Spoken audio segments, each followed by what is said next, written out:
Hello friends, स्वागत है आपका आपके अपने चैनल स्टडी विद कविता में। तो आई होप कि आप सब बहुत अच्छे होंगे। तो फ्रेंड्स, कल हमने पढ़ा था वस्त्र विज्ञान का गृह विज्ञान से संबंध। तो आज हम थोड़ा सा जो हमने कल पढ़ा था उसको रिवाइज कर लेते हैं और फिर अपना आगे का पार्ट स्टार्ट करते हैं।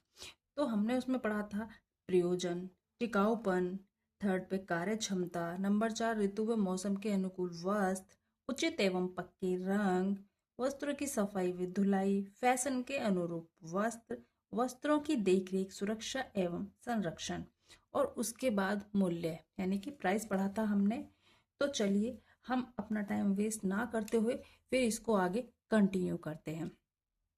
तो आज हम पढ़ते हैं गृह विज्ञान विषय में वस्त्र विज्ञान का इतिहास। अब हम इसमें क्या पढ़ रहे हैं? गृह विज्ञान विषय में वस्त्र विज्ञान का इतिहास, कि हमारा जो वस्त्र विज्ञान है वो गृह विज्ञान में कैसे आया, कहाँ से आया, हमारे जो वस्त्रों का लोग बागों को कैसे ज्ञान हुआ। तो ये सब हम इसमें पढ़ेंगे। तो सबसे पहले सुरक्षात्मक दृष्टि से, तो जो सबसे पहले जो वस्त्र का महत्व था वो था सुरक्षा की दृष्टि से। लोगों को पहले ये नहीं पता था कि हमें मतलब सुंदर दिखने के लिए, जैसे आजकल क्या है कि आजकल लोग वस्त्र पहनते अपने आप को सुंदर दिखाने के लिए, सुरक्षा से बचाव के लिए। मतलब आजकल टेक्सटाइल में वस्त्र का गृह विज्ञान में हमारे जीवन में बहुत महत्व है। अलग अलग चीज़ों के लिए हम अलग अलग वस्त्रों का उपयोग करते हैं, लेकिन पहले ऐसा नहीं था। पहले सिर्फ वस्त्र हम सुरक्षा की दृष्टि से ही पहनते थे, सुरक्षा की दृष्टि से ही वस्त्रों को देखते थे। मतलब वो अपने शरीर को ढकने के लिए या फिर जंगली जानवरों से बचाव के लिए, कीड़े मकोड़ों से, सर्दी से, बस सुरक्षा की दृष्टि से महत्वपूर्ण थे वस्त्र। तो उसमें सबसे पहले हमारे दो आते हैं, जैसे मौसम से बचाव के लिए और जंगली जानवरों से बचाव के लिए। तो सुरक्षा की दृष्टि से में भी क्या थे, इसको हम दो भागों में डिवाइड कर सकते हैं इस टाइप से, जैसे मौसम से बचाव के लिए और जंगली जानवरों से बचाव के लिए। तो यहाँ पे फिर हमारा इन दोनों, जैसे मौसम से बचाव के लिए और जंगली जानवरों से बचाव के लिए वस्त्र थे, तो इनको हमारे को मिलकर क्या हुआ, वस्त्र विज्ञान की उत्पत्ति हुई। क्या हुआ, ये सब सोचकर हमारे वस्त्र विज्ञान की उत्पत्ति हुई। तो इस उत्पत्ति, जो हमारे वस्त्र विज्ञान की उत्पत्ति है, उसको हम कितने भागों में विभाजित कर सकते हैं? 5 भागों में। तो वस्त्र विज्ञान की उत्पत्ति को कितने भागों में बांटा जा सकता है या फिर विभाजित किया जा सकता है? तो इसको 5 भागों में विभाजित किया जा सकता है। नंबर वन है नग्न अवस्था। क्या है? सबसे पहली अवस्था हमारी कौन सी है?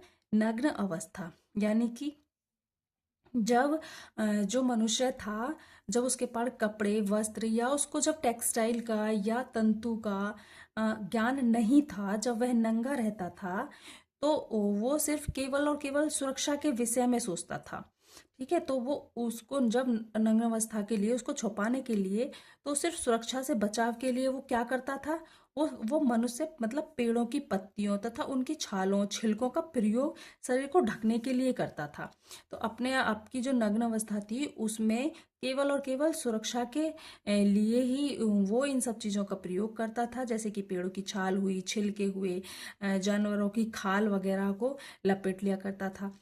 तो मतलब जब तक तो जानवरों की खाल भी नहीं थी, सबसे पहले बस वो पेड़ों की छाल और छिलकों को ही लपेट लिया करता था। उसके बाद आते हैं फिर हमारे, और जानवरों से और मौसम से भी बचाव के लिए वो ये सब करता था, मौसम से। फिर नेक्स्ट आता है हमारा नंबर 2 पे शिकार की अवस्था। फिर क्या है हमारे? शिकार की अवस्था।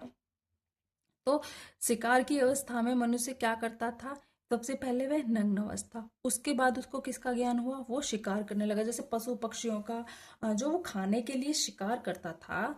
तो उसको क्या दिमाग में आया कि फिर उसने जानवरों की खाल का प्रयोग अपने शरीर को ढकने के लिए करना शुरू कर दिया। जब उसने मतलब जानवरों की खाल से अपने शरीर को ढका, तो जब वो पेड़ों, छिलकों, पत्तियों से अपने शरीर की उसको ढकता था, तो उससे उसको ज्यादा आराम मिला, क्योंकि भाई खाल तो पूरी है और पूरी की पूरी अगर वो उसको अपने ऊपर ढकेगा, तो उससे अगर जैसे सर्दी वगैरह का मौसम है तो उसको, उससे भी उसको बचाव मिलेगा, मौसम से भी, और जानवर वगैरह से भी उसको क्या मिलेगी? राहत मिलेगी। तो वो जानवरों की खाल का प्रयोग करने लगा शिकार की अवस्था में। तो मनुष्य क्या करता था? विभिन्न प्रकार के बेलदार पौधों तथा लताओं से सामग्री तैयार करने लगा। हाँ, मतलब इस टाइम पे वो बहुत सारी बेलदार पौधों से और इन लताओं से क्या करने लगा था, सामग्री तैयार करने लगा था। फिर आती है हमारी कृषि यानी खेती की अवस्था। क्या आती है, खेती की अवस्था। कृषि और खेती की अवस्था। तो कृषि और खेती की अवस्था में जो था, मनुष्य क्या करता था, प्रकृति से रेशे प्राप्त करने के लिए उसकी वृद्धि का आरंभ हुआ। कृषि की अवस्था में क्या हुआ था, फिर मनुष्य का सबसे पहले नग्न अवस्था हुई, उसने सिर्फ वहां पे सुरक्षा के लिए, केवल वो सुरक्षा के बारे में सोचता था। फिर शिकार की अवस्था आई, वहां पे उसने जानवरों की शिकार करके खाल को लपेटना शुरू कर दिया अपने शरीर पे। और उसके बाद फिर आई कृषि की अवस्था। तो कृषि की अवस्था का उसको उसको कहाँ से ज्ञान हुआ, जैसे वो मनुष्य है जब शिकार की अवस्था करता तो वहां से बेलदार लताओं तथा उनसे चटाई वगैरह का प्रयोग करता है। यानी कि उसने चिड़िया के घोंसले को बनते हुए देखा, जैसे पक्षी अपना घोंसला वगैरह बनाते हैं, तो वहां से उसको ज्ञान हुआ कि हम भी छोटे छोटे रेसे या स्टेप से लेके कुछ बना सकते हैं। तो उसने पहले चटाई वगैरह बुननी शुरू कर दी। तो कृषि की अवस्था में उसने सबसे पहले जैसे कॉटन रेस मतलब कॉटन वगैरह का जैसे रेसे वगैरह प्राप्त करने के लिए उसकी वृद्धि का आरंभ हुआ। उसने रेशे प्राप्त करने, जो प्राकृतिक रेशे थे उसने वो प्राप्त करने शुरू कर दिए खेती की अवस्था में। फिर हमारा नेक्स्ट नेक्स्ट आता है सामाजिक अवस्था। तो नंबर 4 हमारा कौन सा है, सामाजिक अवस्था। तो मनुष्य का सामाजिक जीवन क्या था, वर्गों में विभाजित था। जो हमारा प्राचीन काल में क्या था, मनुष्य का सामाजिक जो जीवन था वो 4 वर्गों में विभाजित था। वो 4 वर्ग हमारे कौन कौन से थे, ब्राह्मण, क्षत्रिय, शूद्र और वैश्य।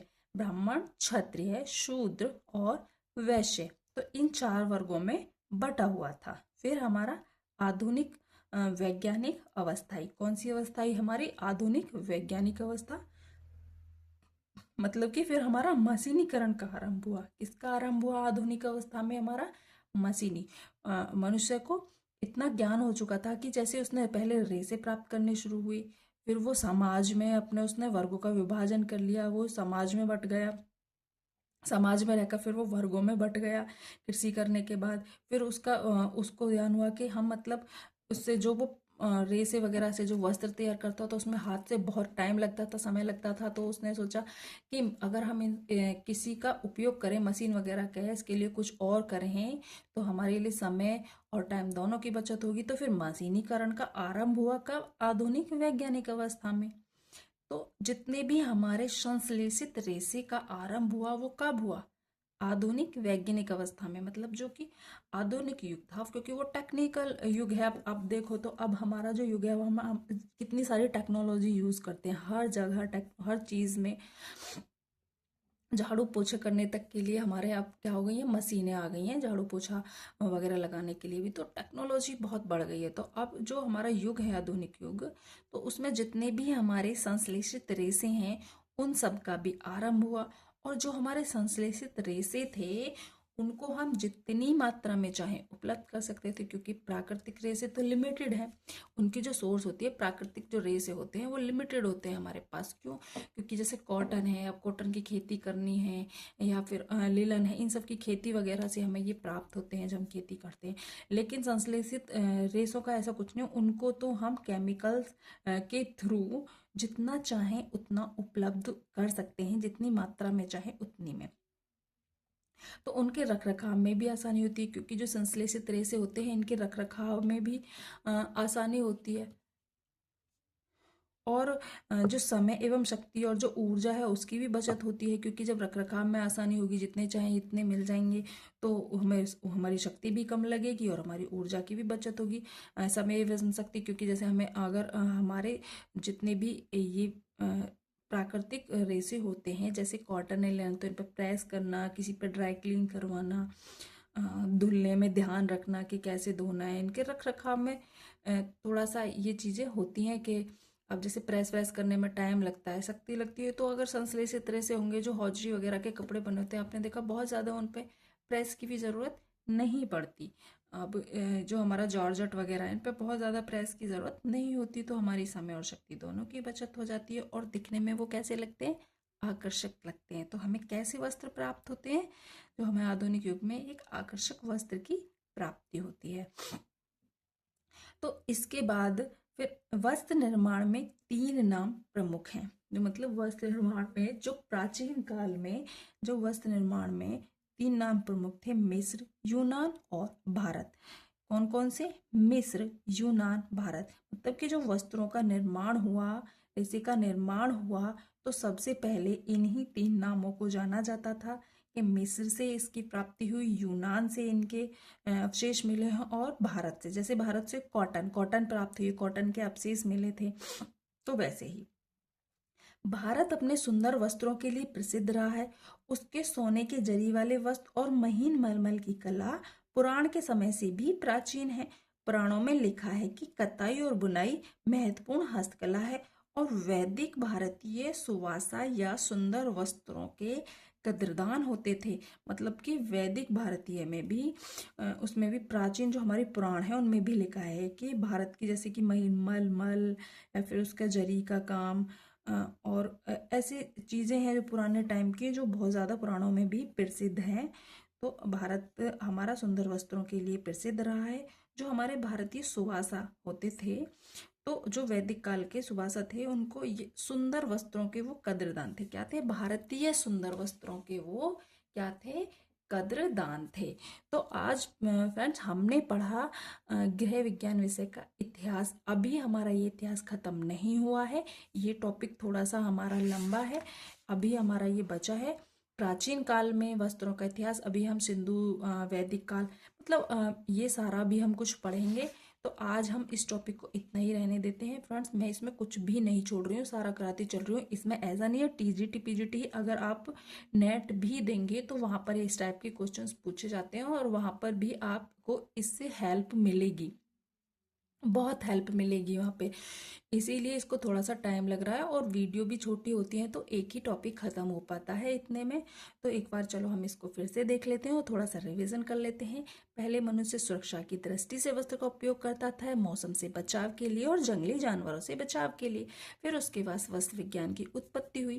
तो वस्त्र विज्ञान की जो उत्पत्ति हुई उनको 5 भागों में बांटा जा सकता है: नग्न अवस्था, शिकार की अवस्था, कृषि की अवस्था, सामाजिक अवस्था, आधुनिक वैज्ञानिक अवस्था।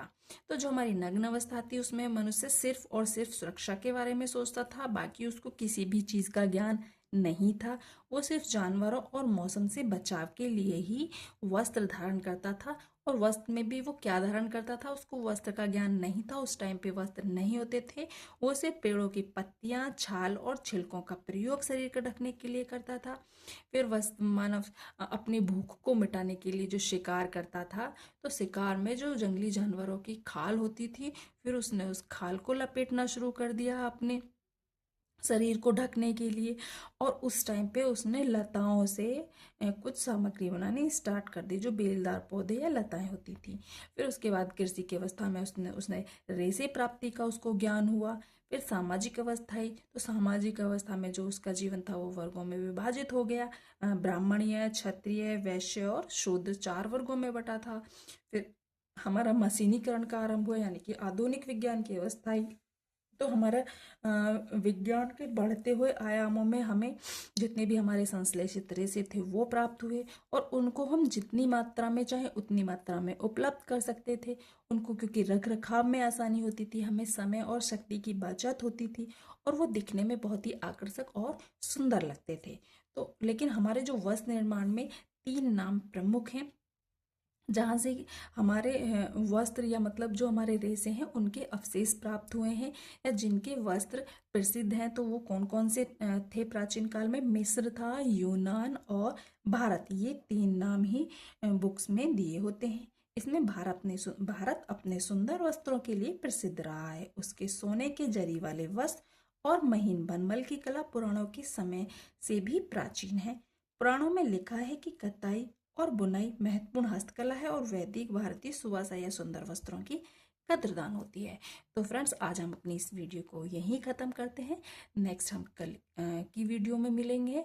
और आपको वीडियो कैसी लगी प्लीज़ प्लीज़ आप कमेंट ज़रूर किया करिए।